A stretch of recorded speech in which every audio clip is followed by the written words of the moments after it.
નમસ્કાર વિદ્યાર્થી મિત્રો, જય સ્વામિનારાયણ. શ્રી સ્વામિનારાયણ વિદ્યાસાગર સ્કૂલની શૈક્ષણિક યુટ્યુબ ચેનલ અને શૈક્ષણિક વોટ્સએપ ગ્રુપમાં હું ભાવેશ મેર ફરી એકવાર આપ સૌનું સ્વાગત કરું છું.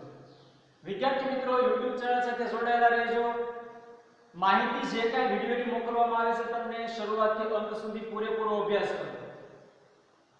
વિડીયો પસંદ આવ્યો તો એને લાઈક કરો અને યુટ્યુબ ચેનલ સાથે જોડાયેલા રહેજો.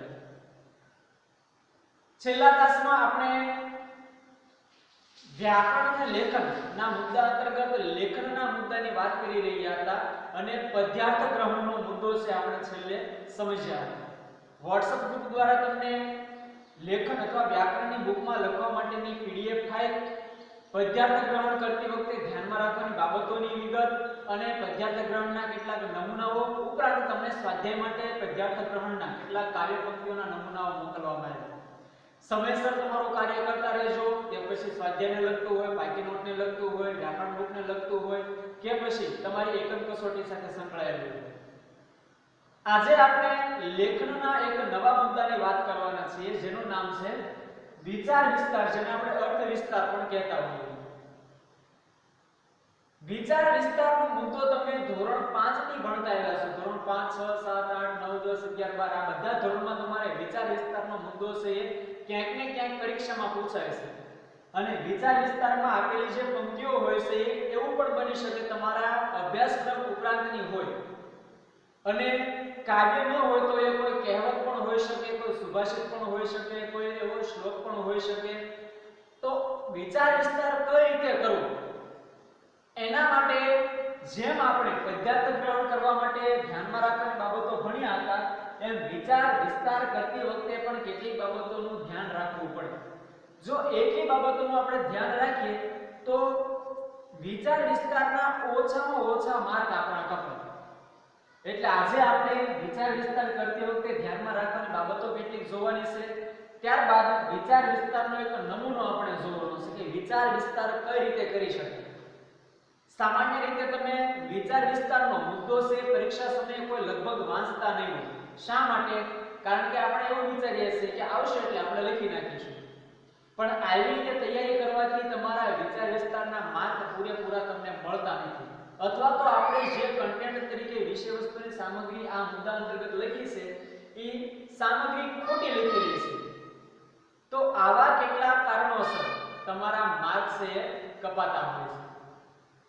તો સારામાં સારો પરફોર્મન્સ કઈ રીતે આપણે આપી શકીએ, વિચાર વિસ્તારનો મુદ્દો કઈ રીતે સરસ લખી શકીએ, એના માટે આજે આપણે વિચાર વિસ્તાર કરતી વખતે કેટલીક બાબતો છે એનું ધ્યાન રાખીને એક વિચાર વિસ્તારનો નમૂનો પણ જોઈશું, જેથી કરીને તમે ભવિષ્યમાં આવનાર પરીક્ષાઓમાં સારામાં સારી રીતે વિચાર વિસ્તાર કરી શકો. એ પંક્તિ પછી કોઈ પણ હોય, સુભાષિત કોઈ પણ હોય, કહેવત કોઈ પણ હોય, તો તમે વધારેમાં વધારે માર્ક આવે એવી રીતે તમારું પરફોર્મન્સ આપી શકો. આપણે જોઈએ વિચાર વિસ્તાર કરતી વખતે કેટલીક ધ્યાનમાં રાખવાની બાબતોની મેં નોંધ કરી છે. તો એ પ્રમાણે આપણે તૈયારી કરીશું અને આ મુદ્દાને આપણે પરીક્ષામાં પણ સારી રીતે લખીશું. વિચાર વિસ્તાર અથવા તો અર્થ વિસ્તાર કોને કહેવાય એની વિશે કેટલીક માહિતી જોઈ લઈએ. કેટલાક સુભાષિતો એટલે કે સુવાક્યો, કહેવતો, મુક્તકો, મુક્તક એટલે કે જેને મુક્ત રીતે લખી શકાય, સૂક્તિઓ અને કાવ્ય પંક્તિઓ એક કે બે વાક્યમાં ઘણું બધું કહી જાય. અર્થાત કે વિચાર વિસ્તાર છે એ ગાગરમાં સાગર સમાવવાનું કાર્ય કરે છે. શબ્દો થોડાક છે પણ એ આપણને ઘણું બધું કહી જતું હોય. જીવનનું આખું રહસ્ય આપણને એમાંથી મળી જતું હોય. તો ગાગરમાં સાગર સમાવવાનું કામ છે વિચાર વિસ્તારની પંક્તિઓનું. થોડાકમાં આપણને ઘણું બધું કહી જાય છે. આવા વાક્યો કે કાવ્ય પંક્તિઓના અર્થને વિસ્તારપૂર્વક સમજવાની લેખન પદ્ધતિને અર્થ વિસ્તાર કે વિચાર વિસ્તાર કહેવામાં આવે છે. વિચાર વિસ્તાર કોને કહેવાય એની આ વ્યાખ્યા ગણો તો પણ એ છે અને કયા કયા મુદ્દાઓ એમાં સમાવેશ કરેલા હોય છે એ ગણો તો પણ આ છે કે વિસ્તારપૂર્વક કોઈ વાક્ય કાવ્યપંક્તિ હોય એને સમજવાની લેખન પદ્ધતિને વિચાર વિસ્તાર કહેવામાં આવે છે. હવે આપણે જોઈએ અર્થ વિસ્તાર કે વિચાર વિસ્તાર કરતી વખતે ધ્યાનમાં રાખવાની કેટલીક અગત્યની બાબતો. જો આ બધી બાબતો આપણને યાદ હશે તો આપણે સારામાં સારી રીતે વિચાર વિસ્તાર કરી શકીશું. એટલે દરેક બાબતો તમારે નોંધવાની છે, યાદ રાખવાની છે અને પરીક્ષામાં એ સમજેલી બાબતોનો ઉપયોગ કરીને વિચાર વિસ્તાર કરવાનો છે. જોઈએ આપણે ક્રમશઃ એક પછી એક બાબતો. વિચાર વિસ્તાર કરવા માટે એક કે વધારે પંક્તિઓનું સુભાષિત, કોઈ કહેવત અથવા કોઈ જાણીતા કાવ્યની પંક્તિ આપવામાં આવે છે. આપણે પણ જાણીએ છીએ લગભગ વિચાર વિસ્તારની પંક્તિ તમારા અભ્યાસક્રમ ઉપરાંતની હોય, અભ્યાસક્રમ સિવાયની હોય. એ કાવ્ય તમે ભણ્યા પણ ન હોય એવું પણ બને, ક્યારેક તમે સમજ્યા ન હોય, તમારી નજર સમક્ષ ન આવ્યું એવું પણ બને. એટલે જે કોઈ કાવ્ય પંક્તિ, કહેવતો કે સૂક્તિઓ કે સુભાષિત તમને આપ્યું છે એનું લગભગ તમારે 100 શબ્દોમાં વિચાર વિસ્તાર કરવાનો હોય છે. અર્થાત શું આમાં કીધું આપણને કે તમને એવી કોઈ કાવ્ય પંક્તિ આપી, કોઈ સુભાષિત એવું આપ્યું, કોઈ કહેવત એવી, તમને એના વિશે ઘણું બધું આવડે છે, તો આપણે 5 પેરેગ્રાફ અથવા 5 પેજમાં એનું લખી નાખીએ એવું ન કરાય. પરંતુ વિચાર વિસ્તારની મર્યાદા લગભગ 100 શબ્દોમાં તમારે એને સમજાવવાનું હોય. એના વિશે તમે ઘણું બધું લખી શકો, પુસ્તકોના પુસ્તકો લખી શકો, એવી પંક્તિઓ પણ હોય. પણ આપણે અગત્યની જે બાબત છે, પંક્તિનો જે ગૂઢ રહસ્ય અર્થ છે, એને માત્ર 100 શબ્દોમાં સમજાવવાનો પ્રયત્ન કરવાનો હોય છે. એટલે વધારાનું લંબાણ કરવાનું હોતું નથી. ત્યારબાદ સૌપ્રથમ વિચાર વિસ્તાર માટે આપવામાં આવેલી પંક્તિઓ વાંચીને 1-2 વાક્યોમાં તેનું હાર્દ સરળ ગદ્યમાં રજૂ કરવું જોઈએ. જે કોઈ પંક્તિ કે સુભાષિત કે પછી કહેવત તમને આપેલો છે એને પહેલા શરૂઆતનો એક પેરેગ્રાફ એવો બનાવવાનો કે એ પેરેગ્રાફમાં એ પંક્તિઓને કે સુભાષિતને માત્ર ટૂંકમાં આપણે એનો ગૂઢ રહસ્ય, એનો હાર્દ સરળ ભાષામાં સમજાવવાનો છે. એટલે 2 પંક્તિ પહેલી વંચાય કે આપણને ખબર પડી જાય કે આ સુભાષિતમાં શું કહેવામાં આવ્યું છે.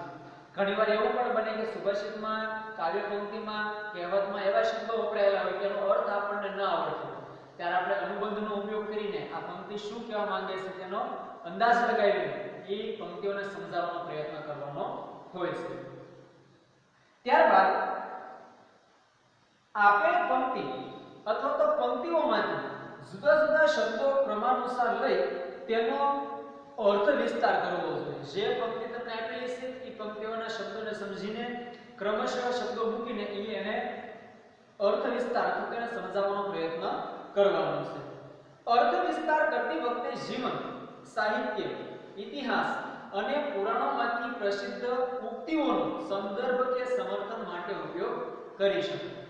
જે પંક્તિ તમને આપેલી છે ઈ પંક્તિ સાથે જોડાયેલ અથવા એના જેવી પંક્તિ અથવા એને સમર્થન આપતી પંક્તિ અથવા તો એના સંદર્ભમાં લગતી કોઈ પંક્તિ તમને મળે, પુરાણોમાંથી તમને કોઈ વાંચેલી હોય, કોઈ સાહિત્યમાંથી, કોઈ જીવનમાંથી કે ઇતિહાસમાં એવી કોઈ પંક્તિઓ તમે જોઈ હોય આવતી, તો એ પંક્તિને ટેકો આપવા માટે, સમર્થન માટે તમે ઉપયોગમાં લઈ શકો. અલગ અવતરણ આપીને તમે એ પંક્તિ પણ લખી શકો. પરંતુ એ પંક્તિને તમારે એટલી બધી વિસ્તારથી સમજાવવાની નથી કે તમારે વિચાર વિસ્તારનું વિષયાંતર થઈ જાય, પણ તમે આ પંક્તિનો સંદર્ભ તરીકે, ઉદાહરણ તરીકે ઉપયોગ લઈ શકો છો. ત્યારબાદ સુભાષિતના વિચારનું સમર્થન કરવા માટે ગુજરાતી સિવાયની ભાષાઓમાંથી કહેવતો અથવા અવતરણો ટાંકવા જોઈએ. સાથે સાથે તેનો ગુજરાતી ભાષામાં અનુવાદ રજૂ કરવો જોઈએ. તમને ગુજરાતી સિવાયની કોઈ પંક્તિ આવડે છે, હિન્દીમાંથી આવડે, સંસ્કૃતનો કોઈ શ્લોક આવડે છે, અંગ્રેજીમાંથી કોઈ પંક્તિઓ આવડે છે, તો તમે સુભાષિતમાં વિચાર વિસ્તાર કરતી વખતે તમે એ પંક્તિઓને લખી શકો અવતરણો ટાંકીને, કે કોઈ એવા અવતરણો પણ લઈ શકો, મહાપુરુષોએ કહેલી વાતોમાંથી પણ તમે લઈ શકો. પછી એ પંક્તિ તમે અંગ્રેજીમાં લખી છે, નીચેનું ટૂંકમાં ગુજરાતી એનો અર્થ છે સમજાવી દેવાનો. આ રીતે તમે અલગ અલગ ભાષાની પંક્તિઓ પણ વિચાર વિસ્તાર કરતી વખતે ઉપયોગમાં લઈ શકો છો, જે એના સમર્થનમાં વાત છે રજૂ કરતી હોય છે. ત્યારબાદ સુભાષિતમાં રજૂ થયેલો વિચાર જો વિવાદાસ્પદ હોય, એટલે અટકળવાળો હોય, વિવાદ ઉભો કરે તેવો હોય, તો તેની સ્પષ્ટ ચર્ચા કરવી જોઈએ અને તેની તરફેણોના, એટલે કે સુભાષિતના બાજુના પક્ષના અને એના વિરુદ્ધના, એટલે સુભાષિતને વિરોધ કરતા હોય એવા તર્ક રજૂ કરવા જોઈએ અને તેના વિશે તમારે શું કહેવું છે, તમારા મંતવ્ય હોય તો એ પણ તમારે સ્પષ્ટ કરવા જોઈએ. તો આ રીતે પણ તમે સુભાષિતમાં નવીનતા લાવી શકો. ત્યારબાદ વિચાર વિસ્તારના અંત ભાગમાં સુભાષિતનું તાત્પર્ય ટૂંકમાં રજૂ કરવું જોઈએ. તમે સુભાષિત આખો સમજાવી દીધો છે, પંક્તિ આખી સમજાવી દીધી છે, કહેવત આખી સમજાવી દીધી છે. ત્યારબાદ તમારો જે છેલ્લો પેરેગ્રાફ છે એને શું આપણે કરવાનું હોય, એમાં અંત ભાગમાં સુભાષિતનું તાત્પર્ય અથવા તેને આપણે જે બોધ કહીએ, શીખ આપણને મળે, તો એ તાત્પર્ય તમારે છેલ્લા પંક્તિના પેરેગ્રાફમાં તમારે સમજાવવું જોઈએ. ત્યારબાદ કેટલાક સામાન્ય એવા મુદ્દાઓ છે તમારે દરેક બાબતમાં લાગુ પડે લેખન વિભાગ માટે. મહત્વની હોય એવી એક પણ બાબત રહી ન જાય તેની ચીવટ રાખવી જોઈએ. આપણને ક્યારેક ઘણીવાર એવું થાય કે જે અગત્યનું નહોતું એ બધું લખ્યા જ કર્યું અને સમય મર્યાદા પૂરી થઈ ગઈ, તો એવું ન બને કે અગત્યની વાતો કહેવાની રહી જાય, અગત્યની બાબતો રહી ન જાય તેની પણ ચીવટથી કાળજી રાખવી. ત્યારબાદ વિષયાંતર ન થાય તેની પણ કાળજી રાખવી. આપણે કોઈ સુભાષિત સમજાવીએ છીએ, નીચેના લખતો કોઈ પુરાણોમાંથી કાર્યપંક્તિ આપણને મળે, આપણે લખી નાખી, પછી આપણે એને ટૂંકમાં સમજાવવાનું છે, પણ એટલે આપણે વિસ્તારથી સમજાવવા જઈએ તો મેઇન વસ્તુ જે મુદ્દો હતો એને સમજાવવાને બદલે આપણે આને સમજાવવા પડે, એટલે આપણો જે વિચાર વિસ્તારનો લેખનનો મુદ્દો છે એ ખોટો પડે. તો એવું પણ ન બને કે વિષયાંતર થઈ જાય. ત્યારબાદ લખાણની ભાષા શુદ્ધ અને સરળ હોવી જોઈએ. તમે જે ભાષામાં સુભાષિતને, કાવ્યપંક્તિને, કહેવતને સમજાવો છો એ ભાષા તમારી શુદ્ધ અને સરળ હોવી જોઈએ, વાંચનાર તરત સમજી શકે. એટલે એમાં એટલા બધા વજનદાર શબ્દો પણ નહીં ઉપયોગમાં લેવાના કે સામેવાળાને આ વિચાર વિસ્તારને સમજાવવો છે એને સમજવા માટે પણ બીજા શબ્દોનો સહારો લેવો પડે. એટલે ભાષા શુદ્ધ હોવી જોઈએ અને સરળ હોવી જોઈએ. ત્યારબાદ જોડણી, વિરામચિહ્નો કે વાક્ય રચનાની ભૂલ ન રહી જાય એનું ધ્યાન રાખવું. વ્યાકરણની દ્રષ્ટિએ પણ ભાષા આપણી શુદ્ધ હોવી જોઈએ. જોડણીની ક્યાંય ભૂલ ન થાય, કે વિરામચિહ્નો મૂક્યા વગરના ન રહી જાય, કે ખોટા ન મુકાઈ જાય, કે એની વાક્ય રચનામાં આડાવાળા શબ્દો છે મુકાઈ ન જાય, એની પણ ખાસ તમારે તકેદારી રાખવી જોઈએ. ત્યારબાદ અર્થ વિસ્તાર કે વિચાર વિસ્તાર કર્યા પછી એ સમગ્ર લખાણ એકવાર ધ્યાનપૂર્વક વાંચી લેવું જોઈએ. કારણ કે આપણે જ્યારે સમગ્ર બાબતને એકસાથે વાંચીએ છીએ ત્યારે આપણી નજર સમક્ષ એવા કેટલાય મુદ્દાઓ આવે છે કે જેમાં કોઈ એક શબ્દ ખૂટ્યો હોય, કોઈ એક અક્ષર લખવાનો ભૂલાઈ ગયો હોય, કોઈ જગ્યાએ પ્રત્યય ન લખાણા હોય, કોઈ જગ્યાએ વાક્યો આડાવાળા થઈ ગયા, વિચારોની ક્રમિકતા ન જળવાણી હોય, તો એ તપાસવા માટે તમારે ફરી એકવાર વિચાર વિસ્તારના મુદ્દાને પહેલેથી છેલ્લે સુધી આખો વાંચી લેવો જોઈએ, સમજી લેવો જોઈએ કે મેં અંદર શું લખેલું છે. હવે આપણે જોવાનું છે આ કેટલીક બાબતો તમારે ધ્યાનમાં રાખવાના. 12 જેટલા મુદ્દાઓ મેં તમને કીધા છે. આ ઉપરાંતના કેટલાક સામાન્ય મુદ્દાઓ કે જે તમે ધોરણ 5, 6, 7, 8, 9 માં ભણ્યા હોય કે એ પછીના ધોરણમાં પણ તમારે આવશે, તેવા સામાન્ય મુદ્દાઓનું પણ ધ્યાન તમારે રાખવું જોઈએ. હવે આપણે જોઈએ વિચાર વિસ્તારનો નમૂનો જે આ બધી બાબતોને ધ્યાનમાં રાખીને આપવામાં આવેલો છે. તમારે પણ આ મુદ્દો તમારી વ્યાકરણની બુકમાં લખી લેવાનો છે અને આ બધા મુદ્દાઓ પણ સાથે સાથે લખીને તમને જે પીડીએફ ફાઇલ દ્વારા વિચાર વિસ્તાર કરવા માટેની પંક્તિઓ મોકલવામાં આવે, એ પંક્તિઓનો વિચાર વિસ્તાર તમારી સાથે કરવાનો છે. હું એક આ પંક્તિ લખું છું જેનો વિચાર વિસ્તાર આજે આપણે કરવાનો છે. પંક્તિ જાણીતી છે, કદાચ તમારી નજર સમક્ષ આવેલી પણ હશે. સોબત કરતા શ્વાનની બે બાજુનું દુઃખ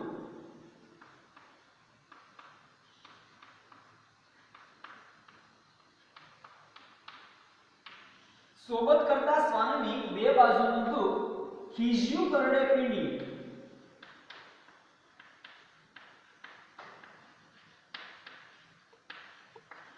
ખીજ્યું કરડે પીંડીએ રીઝ્યું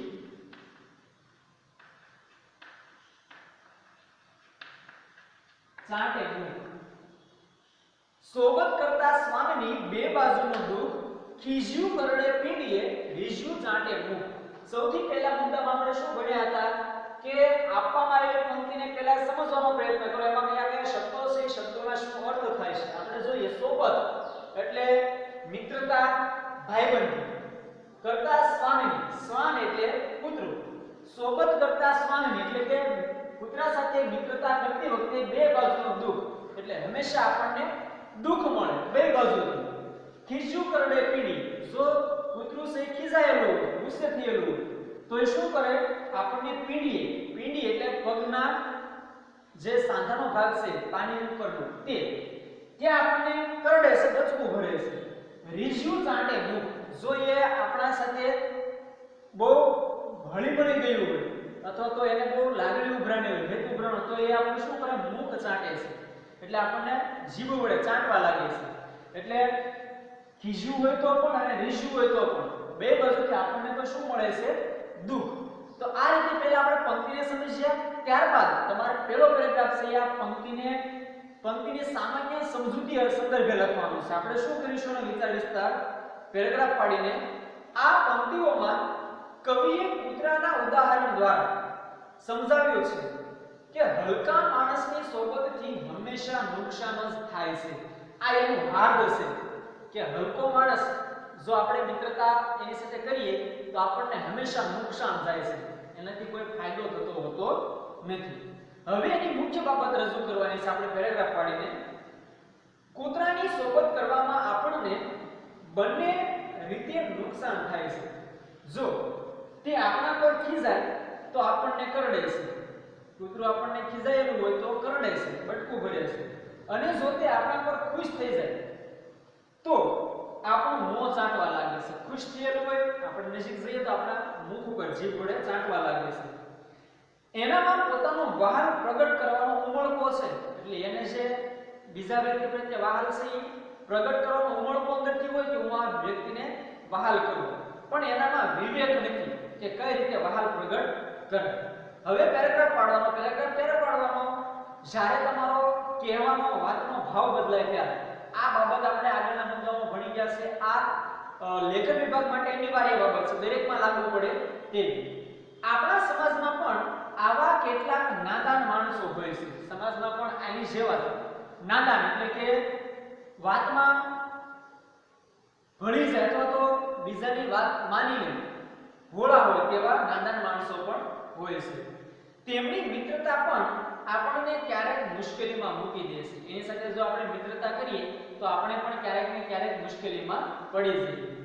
આવા લોકોની મિત્રતા કરવાથી આપણે સમાજમાં બદનામ થઈએ છીએ. આવા માણસો સાથે જો આપણી મિત્રતા ભાઈબંધી થઈ ગઈ હોય તો સમાજમાં આપણે બદનામીનું કારણ બની, આપણી બદનામી પણ સમાજમાં થઈ શકે. તેમની દુશ્મનાવટથી તેઓ આપણા કામોમાં વિઘ્નો ઊભા કરશે. જો મિત્રતા હોય તો પણ એ આપણને સમાજમાં બદનામ કરે છે અને આપણો દુશ્મન થયો હોય તો એ આપણને નુકસાન કરવાના કોઈક ને કોઈક કારણો છે ઊભા કરશે, ક્યાંક ને ક્યાંક આપણને નુકસાન કરશે. તો આ રીતે એનો આપણે વિચાર વિસ્તાર કરી નાખ્યો બે પંક્તિનો. છેલ્લી ભાગમાં, છેલ્લા પેરેગ્રાફમાં આપણે શું રજૂ કરવાનું છે, આ સુભાષિતનું તાત્પર્ય અથવા એનો હાર અથવા તો એમાંથી મળતી આપણને શીખ. શું આપણે પેરેગ્રાફ પાડીને લખશું, આપણે સારા માણસોનો જ સંગ કરવો જોઈએ. આ આપણને આ સુભાષિત શીખવાડે છે. લખવા માટે તો આના વિશે આપણે ઘણું બધું લખી શકીએ, પણ આપણે શબ્દ મર્યાદા, સમય મર્યાદા અને વિચાર વિસ્તારના નિયમોની મર્યાદાને ધ્યાનમાં રાખીને આ સુભાષિતનું, આ પંક્તિઓનું આપણે આટલા ભાગમાં વિચાર વિસ્તાર કરીએ તો પણ એ પૂરતું છે. એટલે આવી રીતે જો આપણે મુદ્દાઓને ધ્યાનમાં રાખીને વિચાર વિસ્તાર કરવા બેઠીએ તો આપણા ઓછામાં ઓછા માર્ક્સ પરીક્ષામાં કપાય. આ સિવાયના પણ હું તમને કેટલાક વિચાર વિસ્તારના પંક્તિઓના મુદ્દાઓ, કહેવતો મોકલીશ જે તમારે તમારી રીતે વિચાર વિસ્તાર કરીને વ્યાકરણની બુકમાં લખી લેવાના છે. દરેકે સમયસર કાર્ય કરતા રહેવાનું અને ફરજિયાત આપવામાં આવેલું દરેક કાર્ય કરતું રહેવાનું છે. YouTube ચેનલ સાથે જોડાઈ રહેવાનો, વિડિયોને શરૂઆતથી અંત સુધી પૂરેપૂરો અભ્યાસ કરવાનો છે. આપવામાં આવેલું કાર્ય સમયસર કરતું રહેવાનું અને YouTube ચેનલ સાથે જોડાઈ રહેવાનું છે. ફરીથી મળીશું આપણે ઘરે રહો અને સુરક્ષિત રહેવાના ઉદ્દેશ્ય સાથે. દરેક વિદ્યાર્થી મિત્રોને મારા જય સ્વામિનારાયણ. આપનો દિવસ શુભ રહે. આજનો મુદ્દો સારી રીતે સમજ્યા હશો એવી આશા સહ આપણે ફરીથી મળીશું. જય સ્વામિનારાયણ.